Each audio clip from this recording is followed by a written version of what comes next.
and this was the Congress leadership. They said this is not going to work. The usual thing, महिलाएं घूंघट लगा के घर में बैठे हैं, बाहर निकालेंगे कहाँ से, 1/3 women कहाँ से मिलेंगी. When it came to the larger groups, when we used to talk, अरे हमारी सीट ले खींच के तुम महिलाओं को दे देगी. So we said, आपकी सीट करके कहाँ लिखा है? They are not reserved for men, the seats in parliament. In fact, most political parties had it in their manifesto. We support the 33%. It was all on paper. And behind the scenes, all the leaders would get together and see how they could sabotage it because nobody wanted it.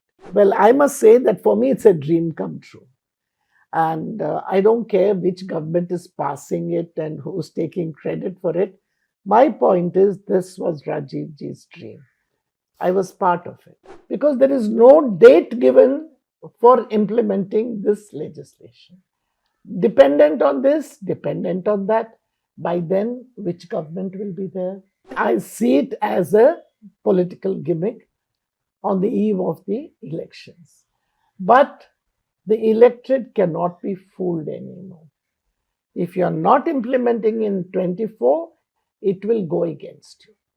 It's going to boomerang on the BJP. I can tell you that. The men cannot afford to ignore the changed circumstances. And if any party on the eve of this coming election votes against this bill in parliament, lo and behold, they are going to pay the price. She's a former union minister, a former governor, and she's a veteran Congress leader. Joining me today is Margaret Alva. Thank you so much for speaking with us. It looks like women's reservation is going to soon become a reality. You led the committee back in 1998, which proposed reservation for women in elected bodies. How did this idea germinate? And can you recall, who were the members of this committee and what were your discussions like back then? Let me tell you one thing. The idea was Rajiv Ji's. We were on a flight from Bangalore to Delhi in his special plane. We were a number of us. When he suddenly came and said, why is it that with all the investment we do in women's programs, we don't see results? I said, because we do it from year to year. Budget is for a year, then it lapses and nothing happens. So he said, why don't we think of a 10-year plan? He was expecting, of course, to come back after the general elections. So he said 90 to 2000, let's work out a 10-year plan. So he told me, set up a committee and start work. Don't go on delaying it. I want a report quickly. So a committee was formed. I chaired the committee. I was Minister for Women and Child Development. And we started working. Now, actually, we did not go in the conventional way of appointing here, there, because, the secretariat, it becomes a big issue. So we got people, women, who were involved from various sectors to come join us and do that report for that section. So we had 14 sectors which we covered, and it came out as the National Perspective Plan for Women. And it had in that housing, it had employment, it had agriculture, it had bureaucracy, it had political participation, various sectors that affect women and their status. We prepared the report, and then, I went to the cabinet with it. Rajiv Ji wanted me to present it. After we had presented it to him, the entire cabinet pounced on me. No one was prepared to accept it as a whole. They were prepared to do something for housing, something for education, something for health. But in toto, and particularly the question of reservations, we had proposed 33% reservations from panchayats to parliament, saying that's the only way we can ensure that women participate in decision making. Well, it was rejected totally. So there was not one literally to speak on our behalf. So Rajiv ji kept quiet and the meeting adjourned. And then later Rajiv ji called me and said, there's such hostility, I don't think we can push it through. But let us stoop to conquer. Let's start with the panchayats. Leave out assemblies and parliament. And because they have no stake in the panchayats, they have no seats there. So they won't object. So he said, start mobilizing. So from the grassroots, we have started having meeting of various groups, rural groups and agricultural and other things, started mobilizing women, and came the two constitution amendment bills, which were drafted for urban local bodies and for panchayats, for reservations. Well, they came, as you know, came to Parliament. Lok Sabha, we had the numbers, we passed it, but when we took it to the Rajya Sabha, the opposition rejected it and we lost. Rajiv ji was very disappointed. That was the last bill literally before the elections. So he said, we'll come back after the elections and see. So it fell through. Then came the assassination, and it looked like everything was gone. But then came came VP Singh government, then came Gujral ji, then came Deve Gowda, first Deve Gowda, then. I mean, there were the succession of governments. But when PV Narasimha Rao ji came back to power again, we said in Rajiv ji's name, we must have these bills passed. So they came back again, and this time there was so much of emotional sort of feeling that nobody opposed it. And the bills went through, and the Panchayati Raj and the urban local bodies both got the reservation bills approved. That's where it started. And today we have about 16 to more, about 17 lakh women elected to local bodies. And it has been a great success, no matter what somebody writes or somebody says. But the next step of moving forward had roadblocks. Various efforts were made, meetings held, marches, demands, everything. And the NGOs, the civil society, in educational universities, everybody joined to support it. But there was no way we could get everyone to agree. In fact, most political parties had it in their manifesto. We support the 33%. It was all on paper. And behind the scenes, all the leaders would get together and see how they could sabotage it because nobody wanted it. Anyway, rest is history. Of course. It has come over and over again. It has been rejected. In one session, some women went and tore the bill when it was being introduced. There were various things that happened. Today in Parliament, Sonia Gandhi has said that Rajiv Gandhi's dream is only partially fulfilled. Can you tell us a little more about That's why yesterday when I was asked, when we first heard that the bill is coming, my first reaction was, I congratulate the Prime Minister. It is the dream of Rajiv Gandhi of the Congress when he was Prime Minister that is being fulfilled by a BJP Prime Minister. And I think that speaks a lot for the acceptance of this bill as a whole. Sushma Swaraj used to support. All parties would speak about it, support us. We used to be together on every platform. The left, the BJP, Mamata Banerjee, though different parties, but we were all on the common platform. The dream was Rajiv's, undoubtedly. I don't know why Sonia ji says partially fulfilled, maybe because we are not implementing it immediately. But I believe that many, many women leaders, others, including Vajpayee ji, who supported the bill, would today, from wherever they are, I'm sure, blessing the move. And I hope that the bill will go through without problems. I'm a little surprised today when I see that there's a demand for OBC reservations to be included in the bill. Let me tell you that there was the standing committee which looked at the draft bill. There was the joint select committee which looked at the bill, and all the leaders were there in these committees. I was also part of them. And the consensus was first that where there are no reservations in Parliament, you cannot introduce those reservations in the Women's Reservation Bill. That's where the OBC issue came up. We said there's no reservation for them in the Lok Sabha for the general elections. How can you introduce it in the Women's Bill? So it was rejected. The other thing that had repeatedly come up was the question of rotation.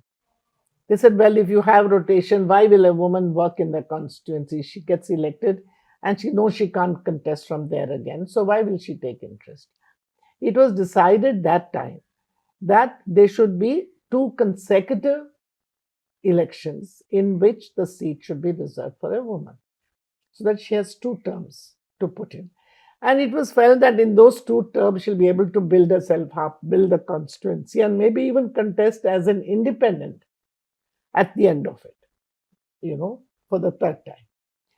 So we had said 2 terms rotation. So that would mean 6 elections, 1/3, 1/3, 1/3, 6 elections. This bill speaks about 15 years only, which is only 3 elections. Whereas we were talking about 30 years. After that, you can review, maybe not necessary by then women only. But in this bill, from what I see today, they have only talked about 15 years and rotation every election, which I don't think is quite the right thing to do. These 2 things I feel need to be sorted out. So you believe there still shouldn't be OBC reservation? Yes. Though my party has demanded it, there was consensus. And how can you introduce in the Women's Reservation Bill something which doesn't exist in the Constitution or in the general elections? Why are you introducing it in the Women's Bill? Let the parties give OBC women seats. And then there was the question of the SC/ST seats. They were saying, oh, we must also get a quota from the general seats for SC/STs. It was decided then that in the reservations that exist for the SC/STs, 1/3 should be given to women out of that. So there's no question of adding another 1/3 out of the general seats, but out of that quota, 1/3 should be given. You spoke of the opposition when you came up with the proposal back in 1988. And you said that it was rejected in toto. But what grounds were they rejected? Can you explain what was their This opposition was back in the then? cabinet, Okay. and this was the Congress leadership.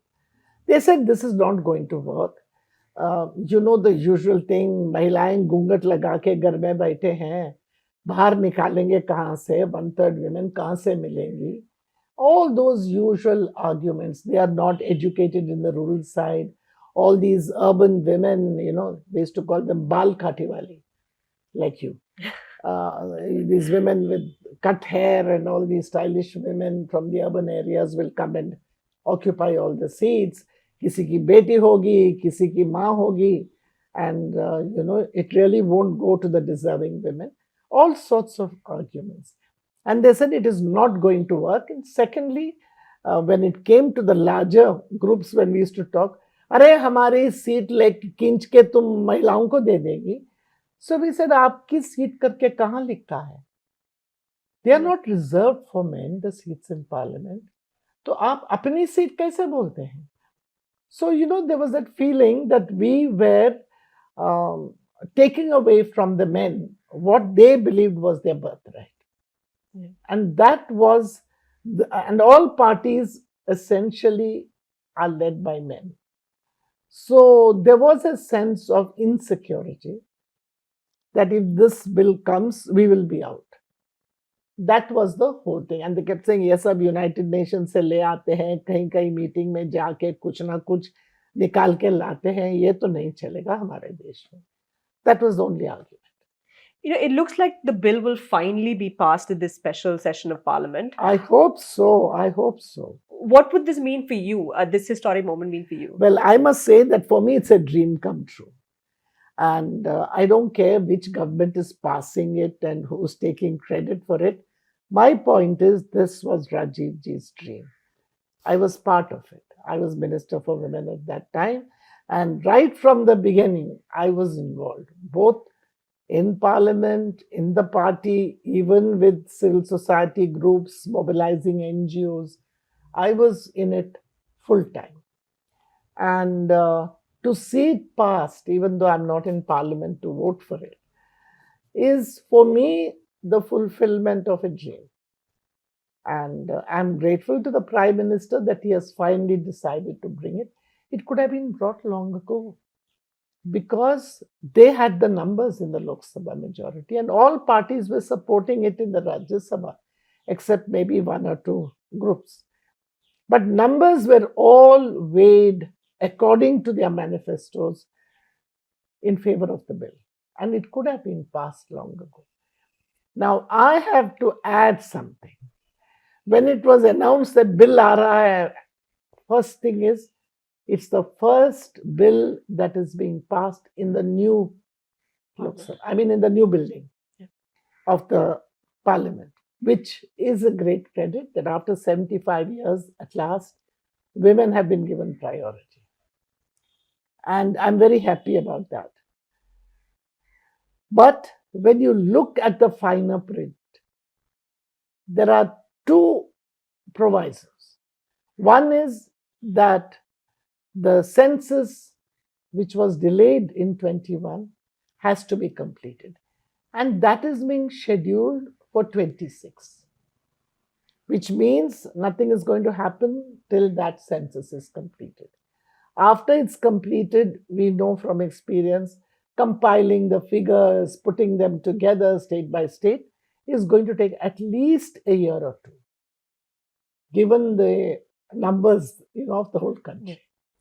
And then they say after that, based on the census, the delimitation of constituencies has to take place.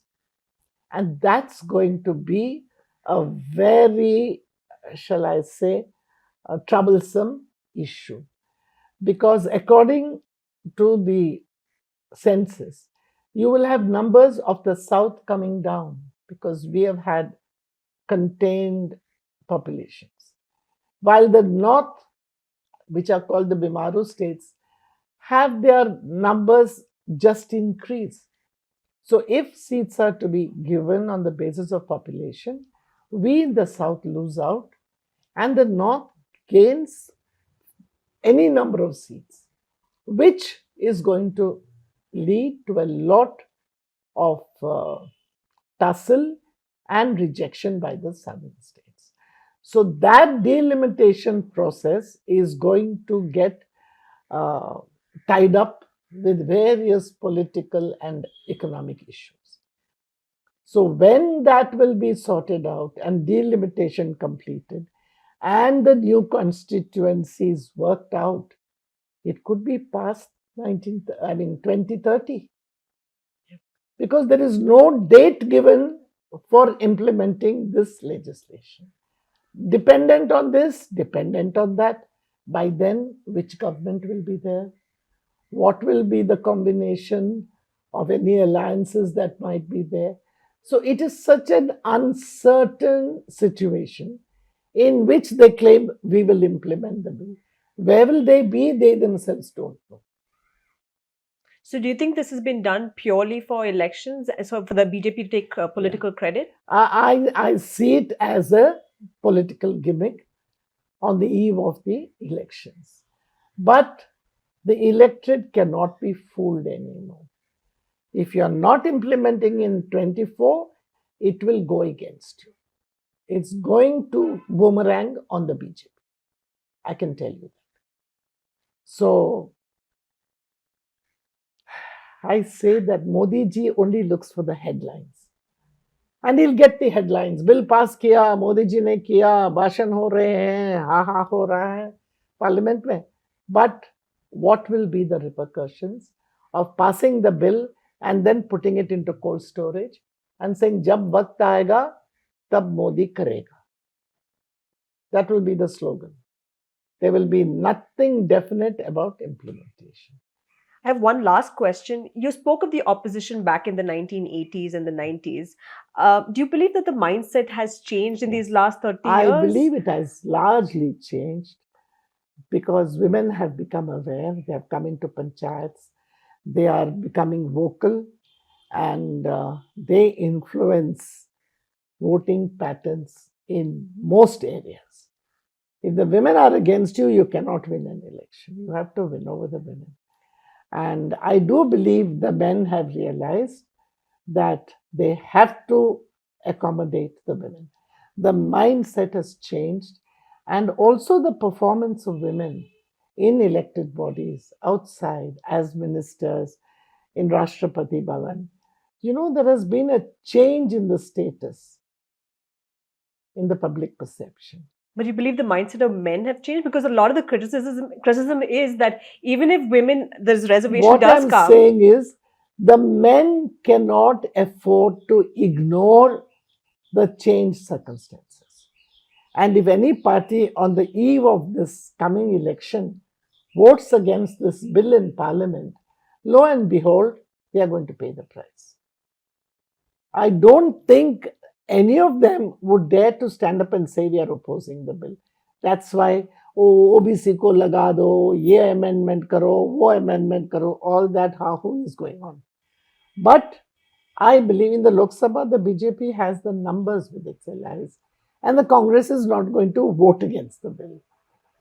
Samajwadi Party and others may walk out, may abstain. I don't know what their stand is. But I believe that under normal circumstances, it should go through. But what do you make of the criticism that even if there is women's reservation, women would merely be puppets of their husbands or fathers? They said the same thing about Panchayati Raj. वो क्या जानते हैं? They used to keep saying क्या है पति चलाता है वो क्या chairman pati or some name they had. They would keep saying that the men are running it. No longer so. I go to the rural areas, I meet with women.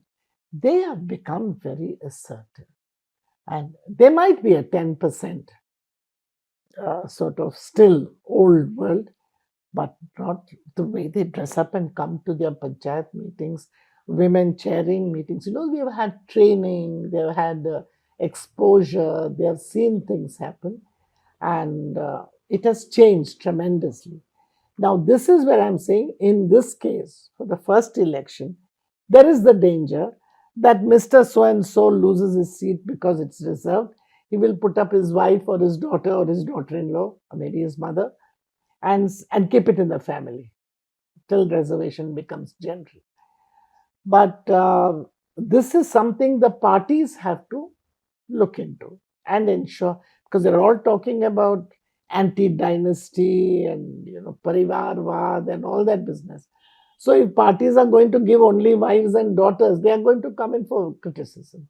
And also there are very well qualified active women activists, experienced women from assemblies who want to come to parliament, or from panchayats who want to come to the assemblies. So there is this movement upward. And women are not going to let just anybody decide that his wife or daughter is better than an active party woman or something like that. It could happen in some cases in the first election, but I don't see it as a permanent feature. All right. Thank you so much for speaking with us. You're welcome.